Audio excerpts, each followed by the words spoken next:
আসসালামু আলাইকুম হাসিনা আফা। আচ্ছা আফা, আপনার ছাত্রদের কি তার লাগে রাজাকার কইলা? আমি তো তাদের রাজাকার বলিনি। তাইলে কে কইছে আফা? তারা নিজেরাই স্লোগান দিয়ে নিজেদেরকে রাজাকার হিসেবে পরিচিত করলো সকলের কাছে। এরকম মিথ্যা কথা কওয়ার প্রতিবাদ কেউ করলো না রে আফা? এটারই প্রতিবাদ প্রত্যেক শ্রেণী পেশার মানুষ কিন্তু করেছিল।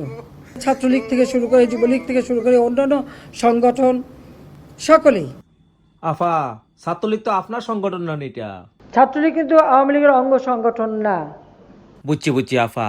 তে এই আন্দোলনে কারা জড়িত থাকতে পারে আফা? যে কটা ঘটনা, যতগুলি খুন খারাপি, এই শিবির, বিএনপি, জামাত এরা একসাথে করেছে। তাইলে এটার পিছে বিএনপি জামাত জড়িত না নি আফা? তাইলে তো আপনারা এদের বিচার করতেই হইব আফা। দেশবাসীকে বিচার তাদের করতে হবে। আমি তাদের কাছেই বিচার চাই। বুঝছি আফা, বুঝছি আফা।